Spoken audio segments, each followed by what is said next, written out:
morning! Breakfast muna ang dalawang enday. Oh. First time namin kakain. Wala sa harap namin yung alaga namin. Nano din ang problema. Kira Kasi yung alaga namin dati nakaupo lang din sa harap namin. Ngayon, first time namin kakain na wala yung alaga namin.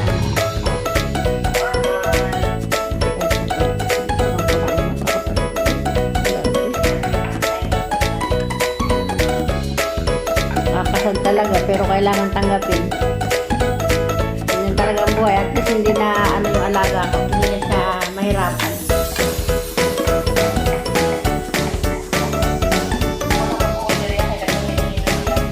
Ayun. Hindi pa kami kinuha ng aming broker. Kaya dito pa kami nag-stay sa aming bahay. Kain tulog muna kami. Pahinga. Ng 2 linggo. At isasabak na naman. Hindi ko alam kung saan kami mapapasabak na ibalin. Kaya nga.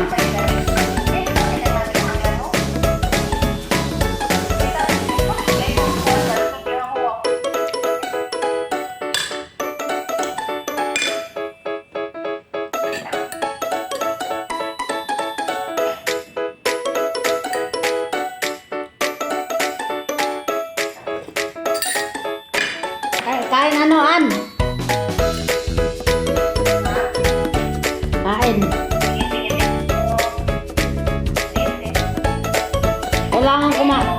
Kailangan kumain, kailangan maging malakas. Talagang ganyan lang ang buhay, una-una lang.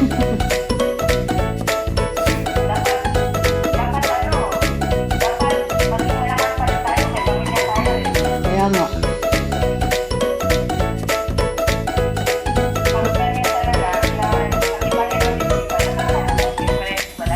At saka, nasa mabuting kalagayan na siya. Hindi na siya nahihirapan ngayon.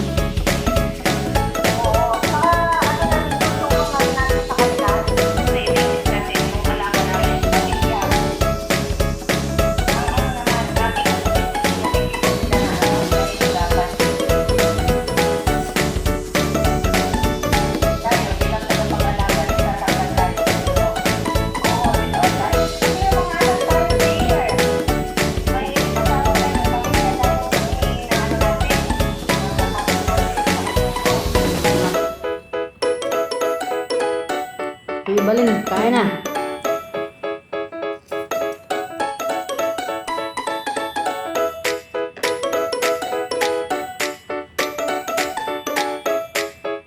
Buti nag-luto mo sa silba.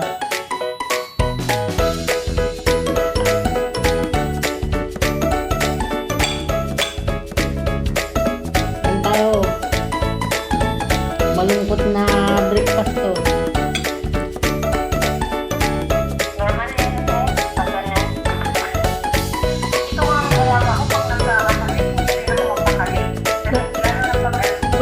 First time na namatayan ako ng pasyente eh. Parang nakakaano din nakakaluto talaga. Siyempre, hindi natin yung pag-ibig na nakakapagpahinga na sila. Tayo naman, makapagharap pa naman tayo. Pero hindi, darating kami. Aalagaan natin sa dami-dami tao. Yung kulang ang ating yan na yun. Lahat masipag masipag-ipasa na doon sa factory worker. Kasi nakita ko doon, 73 na. Tayo, 20 na, di ba?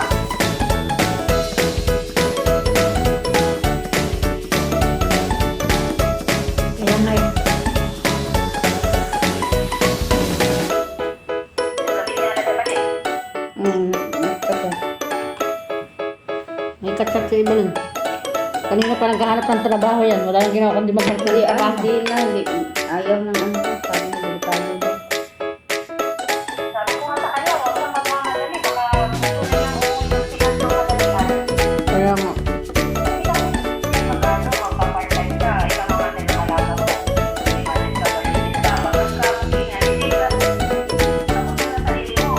Hindi pwedeng ganun ha. Pag hindi ano ni broker. Kaya nga, kung gagawin mo, yung maghanap ng trabaho para sa'yo, okay lang yun. Kasi sagot ka ni broker. Pero kung kaibigan mo lang, ako, sinasabi ko sa'yo. Okay lang part-time na hugas-hugas ng pinggan ano. Sa mga restaurant. Pero yung mga alaga part-time nakakatakot pa rin yun. Ako, pag nag-ugas ka ng, ng mga pinagdaan, may mga bisita doon. Paano na lang kung bigla nila kasi pumapasok yung mga pulis ng sila na sa'yo? Ito yung, ano ba yun, yung dito, hindi sa kanya yung trabaho. Hindi mo na. Well, kami naman ano.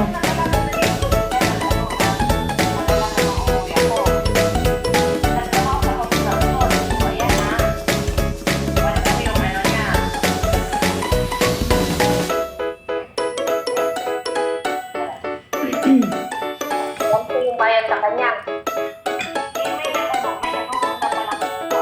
Uy, hindi nakita sila. Alam mo, ano sa ngayon? Bakit na naman? Pupunta na naman ang Dubai. Kaya, Ang mahal pa naman ang penalty ngayon. patang kapit nun. Malakas kapit nun sa akin. Tapos hindi ka pa Ano, wala. Nakita sila talaga. Pinasawa. hirap-hirap mag-apply. Oo, kasi yung broker, sinabi ng broker, hindi ko naman sa pinapayagan. Doon na ako sa shelter. Kasi ayaw niyang tumira sa ano, ay doon ko naman sila sa kaibigan niya kasi ayaw niyang tumira sa shelter. Mga dito kasi namin, o ikot. Ikot tayo siya dito. Hindi pa na ano yung loan niya, hindi pa siya nakabayad. Ilang buwan pa ba siya dito? 4, tapos yung sa akin, 5. May ano pa, extension sa kanyang surgery. Hindi siya nag-ano, ayun.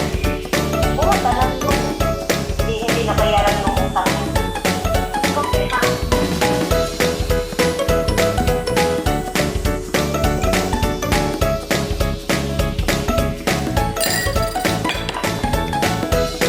Pero kung mag-report ka, magpasilaw sa mga trabaho dito kasi makonsensya tayo kung ano yung in-applyan natin. Buti pa sa balancing kung ka mag-ano, mag-part-time. Kasi pag-aarapan talaga yung nakakama ng mga matatanda, hindi mo lang mag-part-time dito. Wala lang kasi sino, yung iba, nasa ko na yung mga iba. Kasi, sabi yun,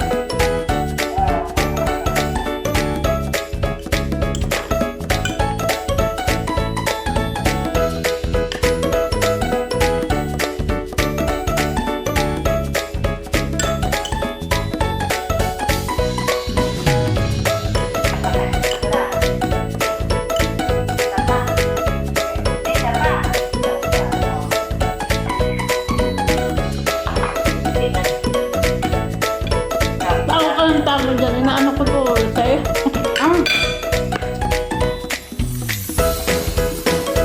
Ang pangit na naka-display. Kanina ko pa inaayos yung kanyang upang gagawin tao. Ito tao.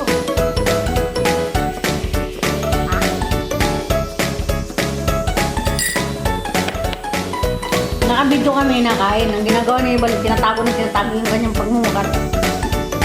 Doon sa pangit na lagyan ayan din. Grabe ang hanga.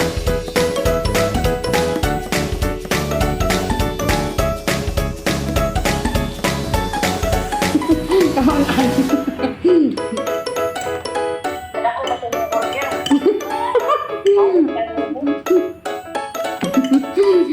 Buyag, ba't ng kao?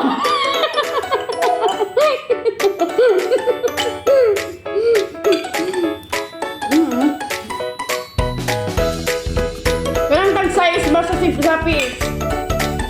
Matinapay, kaya tag-size. Ay, ito yung tinapay na.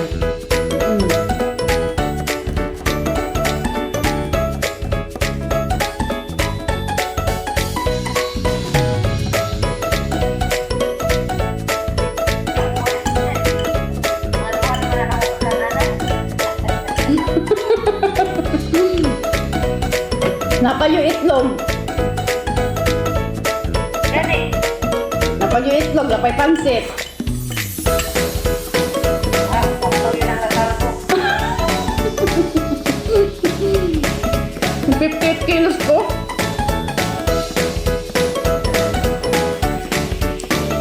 Tingin ko naman maliit ka sa akin. Bakit mag-anak ko sa ko? Mabigat ako eh. Tapos na niyo ako magkaroon. Sige.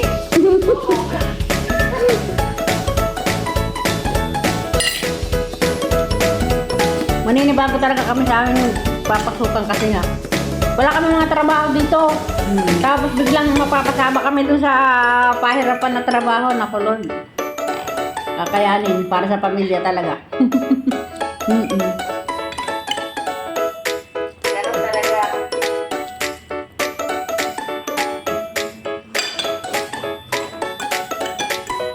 Sabi ka natin yung sana hindi ka mapunta doon sa puyatan. Ganda siya sumuko sa puyatan daw talaga.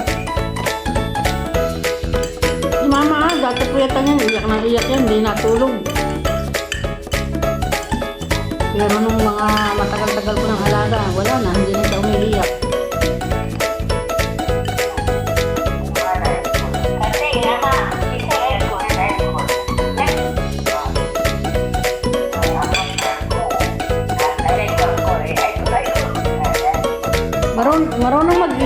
Marunong mag-English ang alaga mo? Type ko lang. Type lang. May kausap kami.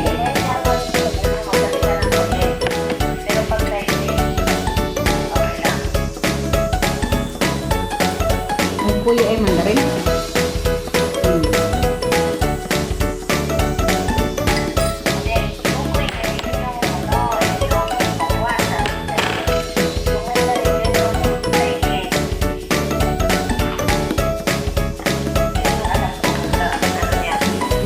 Marunong mag-English. Kaya nga kahit sinasabi niyang pinapatay ko na siya, yes na ako ng yes. Sabi ko matapos ko. Alam niyo yan na pinapagpatay na rin sa lahat kay ano, kay Bonifacio. Makakakilip ko talaga. Hindi ko kasi magsasalit mo ako. Kung bakit ang ano na yan.